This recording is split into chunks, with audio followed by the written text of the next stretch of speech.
Hello everyone, welcome to my GGPO tutorial focusing on Street Fighter 3 Third Strike. This tutorial will show you from beginning to end how to achieve as close to perfect settings as you can get for GGPO. If you are new to GGPO, thank you for showing your interest. I hope you stick around, and if you aren't new, then hopefully this video will give you some new insights. So let's get to it. First, in order to have better chances of connecting with your opponents, you need to have your ports forwarded. And in order to do that, it's a good idea to have a static IP for your computer, just in case your computer happens to change IPs, which happens occasionally if another device on your network steals the IP that you were using. So we go to your network ensuring center, and we go to change adapter settings. And I have two network cards here, but usually you'll have one, possibly a wireless as well. But if you are on wireless, it's a much better idea to stay connected directly to your router. Wireless connections tend to be very fidgety, and you won't have a very smooth experience. So now you need to go into your command prompt. I'm assuming you're already connected to the internet, by the way. So to get to your command prompt is CMD in your run, start menu run, and then in it you need to type ipconfig /all, and you are going to be looking for the connection which already has IPs, in which case this was mine right here, Ethernet adapter bottom, because I named it bottom. And then you are going to take note of these IPs, the default gateway and the DNS servers. The default gateway is basically the IP of your router that you assigned it, and then the DNS servers are basically the place you basically communicate to in order to translate web addresses like www.yahoo.com, and it translates that into its respective IP. So you take note of these numbers. Their DNS servers usually have two, first one and the second one, and then the default gateway. Hopefully you have access to your router, otherwise this would fail pretty hard. So my IP is already set, preferred to 2.10, and if you go here and you go to properties and you go to Internet Protocol version 4 and you do properties, you'll see that I have it filled in. Most of the time it's going to be obtained automatically. So if it is, you want to click on the second one and then choose an IP that you know won't get taken by another device. Usually routers tend to have preferred set of IPs that they will use to distribute for computers who use DHCP. In this case, I'm actually connected to two routers. I have a Linksys router, and as you can see, the Linksys router starts assigning IPs at .150. So if you were to choose an IP such as 192.168.2.149, that will work. The subnet mask will fill in automatically most of the time, and usually you don't have to change it. And the default gateway will be basically the first three numbers of the IP address and then .1. It's whatever you set it to. See here, the router's local IP is 192.168.2.1, and then the DNS. Going back here, the first number is the DNS server of Verizon, FiOS. So you want to use that 712.42.0.12. Now it'll be different for you if you don't have Verizon FiOS. And then the alternate DNS, you can just set it to your router. And you click OK. Give it a minute. It'll try to obtain that IP from your router. And if you chose a IP that is not taken, then you shouldn't have any problems. So after that, we go to port forwarding, and to do port forwarding, like in this Cisco router, port forwarding is in the applications and gaming, and as you can see here, I already have it set up.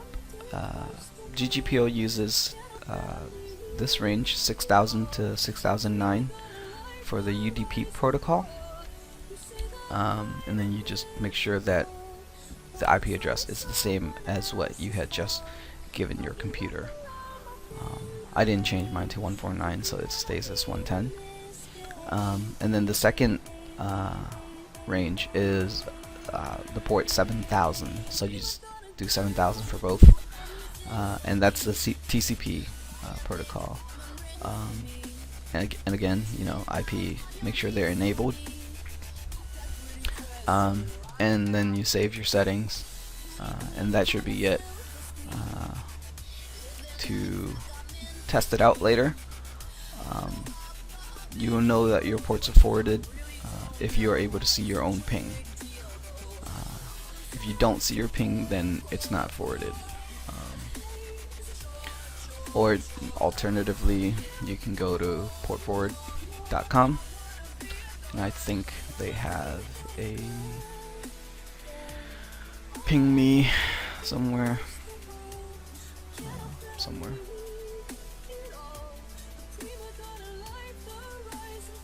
Port checker. You have to download it, but yeah, so you download it, you tell which port to check, it'll check it for you. But easier option once you're already connected to GGPO. If you can see your ping, then it's forwarded.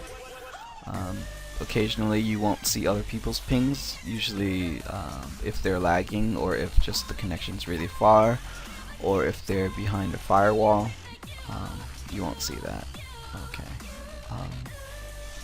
So now that you have your static IP and your ports forwarded, we need to go get leatrix, leatrix latency fix. If you go to leatrix.com and then click on latency fix 3, you click on download over here, it'll send you to this WoW interface page. You just download it, grab it.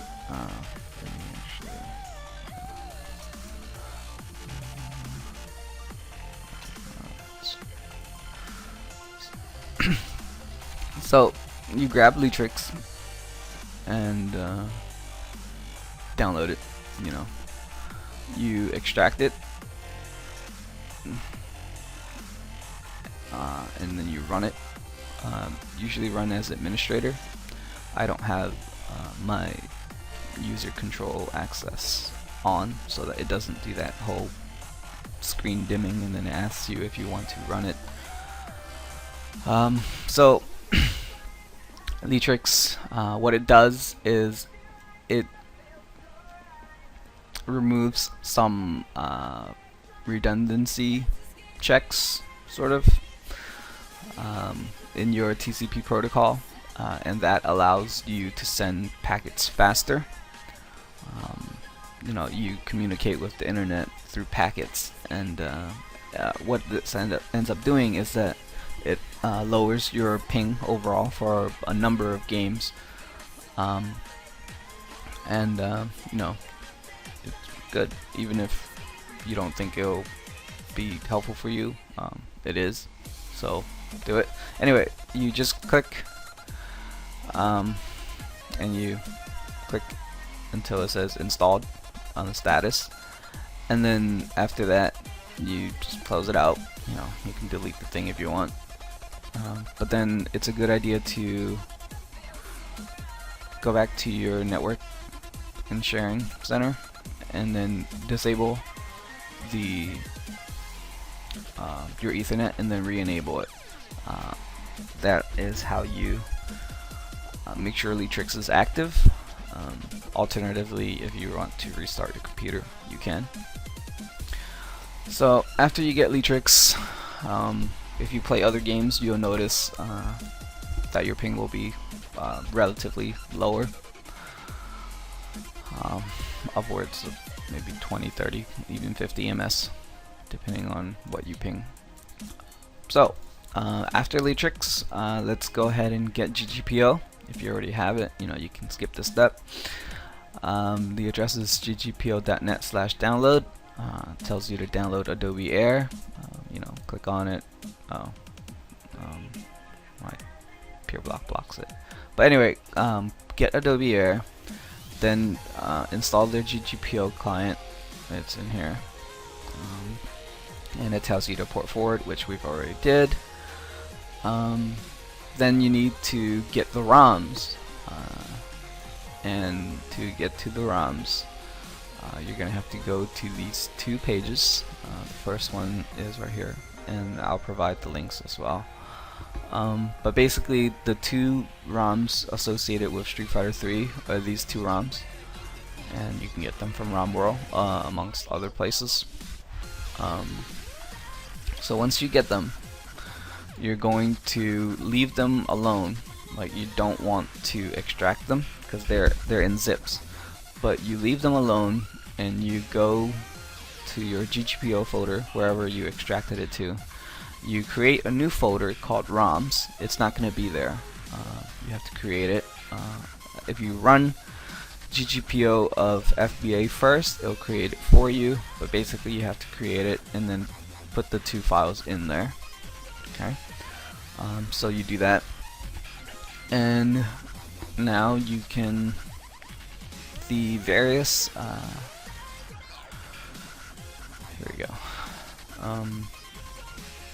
The file that you will be using to play GGPO is just called ggpo.execute, executable. But before we get to that, you need to set up your GGPO or your NFBA emulator. So you run this one, GGPO FBA, and it'll bring this up. And if you downloaded the ROMs and put them in the ROMs folder properly, if you go to game, load game, and then click show available only, and the ROM is right here, turn that on, and you know. Now initially the settings are, well, that's kind of loud. The settings are a little shitty. That's so loud. Okay. First of all, you know, it's widescreen. So what you want to do is go to video, monitor properties. Make sure you pick your right monitor. For instance, mine is a widescreen LCD, and it will automatically readjust to the proper aspect ratio. Just make sure you where is it? Oh, maybe it's not here. Anyway, stretch, correct aspect ratio. Okay. Now for the blitter, you want to use basic. Basic. And then for the blitter options, you want no effects. Okay. So those are the things you want. Actually, I think it might be enhanced. Enhanced. No, it's experimental. It's experimental, I think. No, it's enhanced. Sorry, I don't have this. Yeah, it's enhanced. Okay. So you pick enhanced, and then in the blitter options, you click on disable all effects. Okay. And that is that. And then go to game, map game inputs. now you can map all your buttons. And, player 1, player 2 you can just ignore when you're playing with somebody. You don't need it. However, you should do it anyway. The reason being is that let's say you want to use training mode, and you know that's where player 2 comes in. You know, you just map some keyboard inputs, and after that you go into the game. You go into the game and you use these things called save states. Let me open my thing so I don't have to readjust every time. So GGPO, FBA, load game. Yes, it was enhanced. Alright, so let's see what my. So I have my player 1 mapped, and I'll map player 2 for a second. And player 2, you know, whatever it is, down, left, right. You double click on the thing and then you just pick a thing to input. Okay, so, and then reset F3 is good. You know, you press it, the ROM resets. So anyway, so if you want to do, you know, you want to do training mode, you activate the second player, you choose whoever.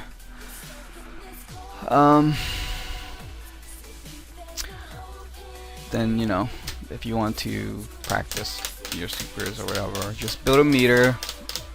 You get to a state where you want, right? That you want the scenario to play over every time you reset it, you know, and then you go to,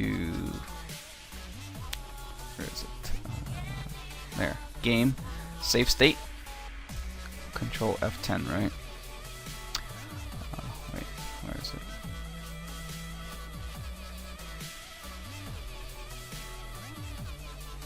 F10, alright, and then F9. So F10 is to save.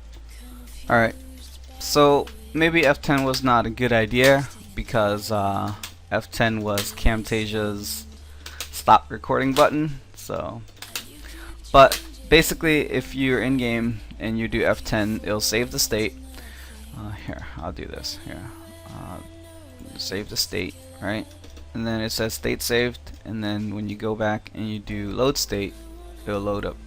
Basically the same thing as training mode in OE, almost. Okay, so that's how you practice if you want to practice. Okay, so you know we're done with that. Let's go ahead and get out of here. Now you can go into GGPO. So as I said, it's this one, GGPO. Create a shortcut for yourself. You know, create a username if you haven't already. If you have, great. So you go in and first things first, you want to set your smoothing. Go to the options. It's best if you keep it at 1 or go to 0. Smoothing basically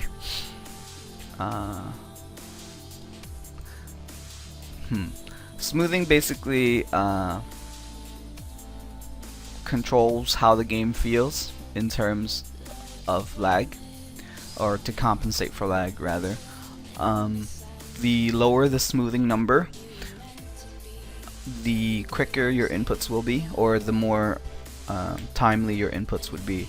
But if the connection is farther distance, or if it's just not very good, then you will get these things called rollbacks. And basically it's the game correcting itself,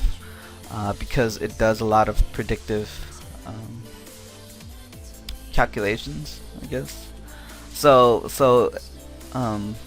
for instance, if you go to a low MK someone and they parried it, but the game did not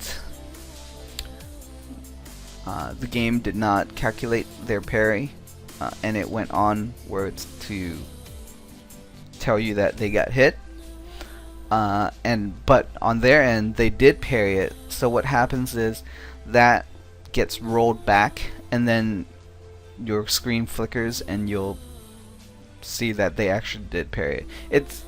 It sounds really bad, but it's not that bad because it doesn't happen very often, unless you're playing really far away people.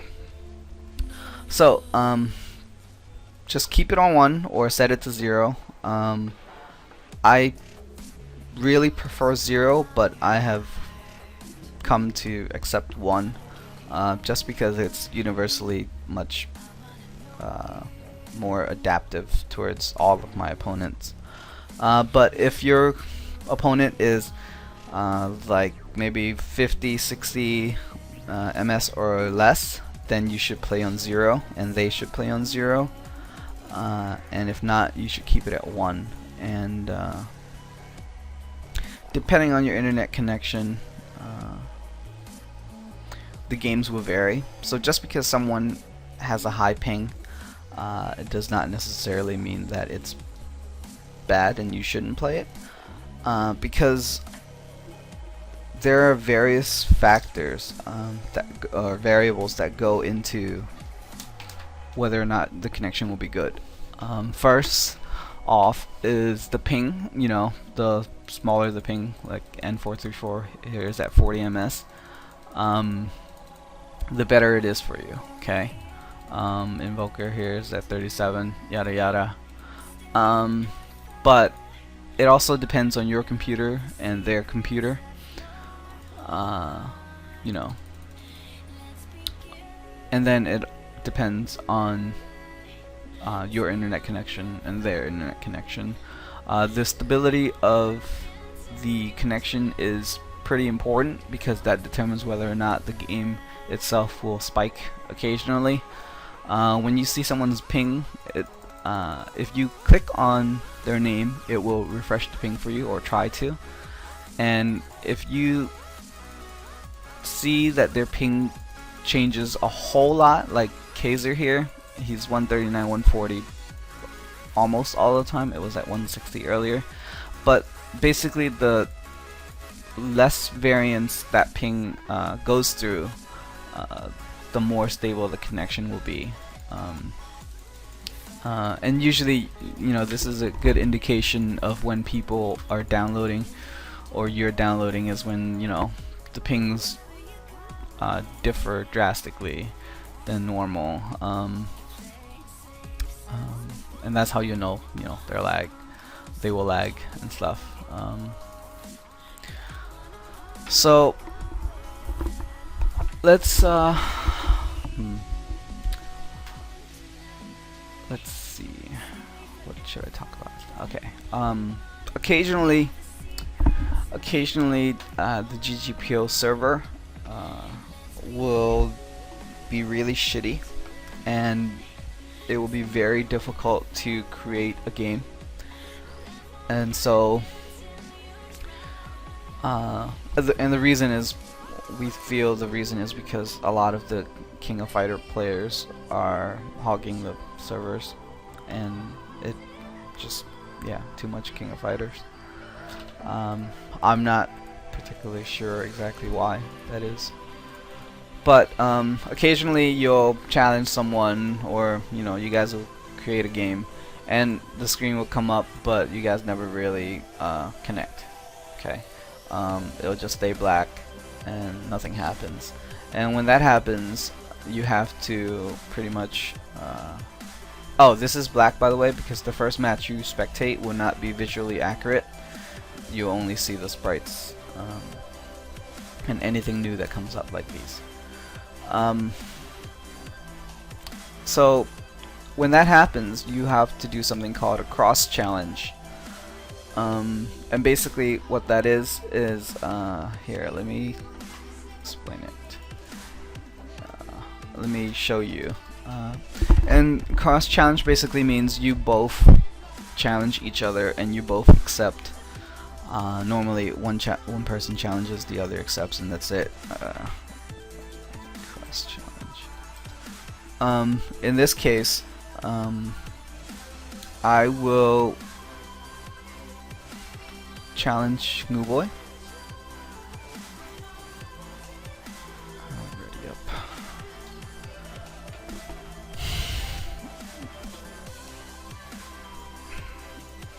Oh, I'm not registered.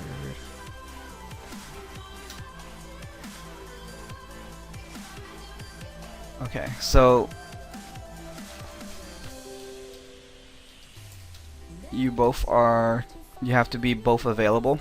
Right, Ngoo just challenged me, and then I would challenge him, and then when that thing comes up, I hit accept on my end, and it'll start 2 games instead of 1. And this isn't a cure-all, but it increases your likelihood of actually connecting and getting a game running, and then whenever the game runs, just close the one that doesn't work. And that's it, you know. You just have to make sure that when they challenge you first, and then you challenge them before you accept. And then when you see the little loading thing, this thing right here, when you see that pop up on your screen, you hit accept, and that's how you do a cross challenge. Okay.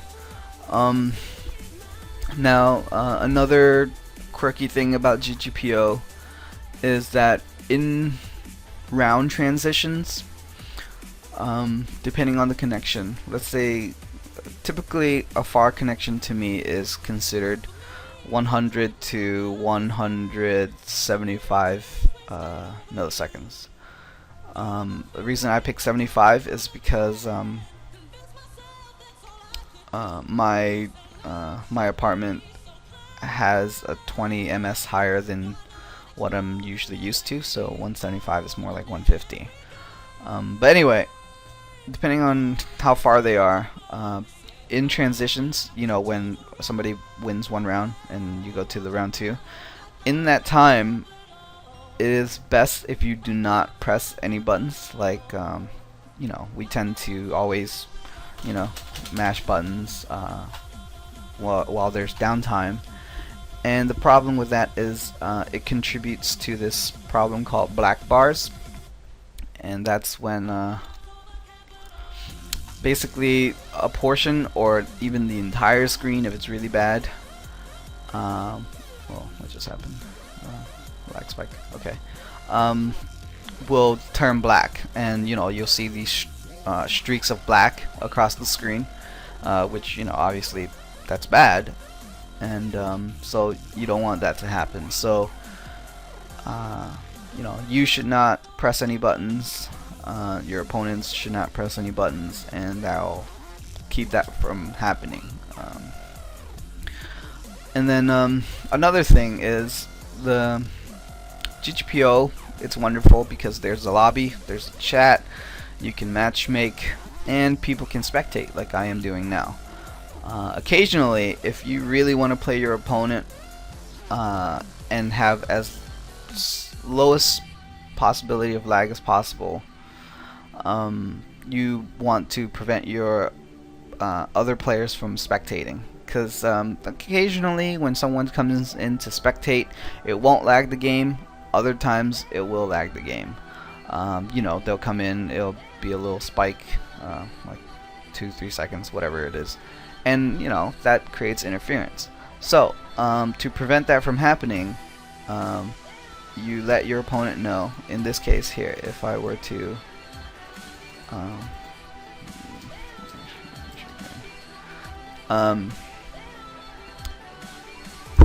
what you guys do to prevent that from happening is, once the game loads for you, Occasionally this happens, by the way, where the window takes a minute to load. There it is.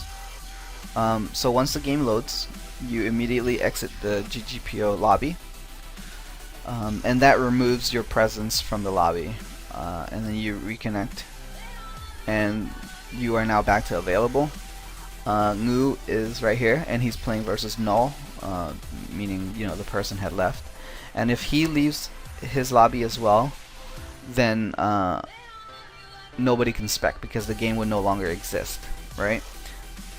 The only downside to this is that once you exit, you can no longer chat to them inside the game window, so you'll have to chat with them back out here, back in the lobby.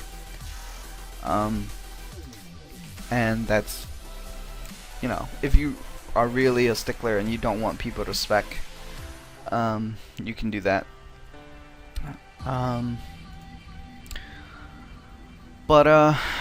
Yeah, I think that's it for now. I don't really think there's anything else I need to touch upon. Of course, I'll change it accordingly.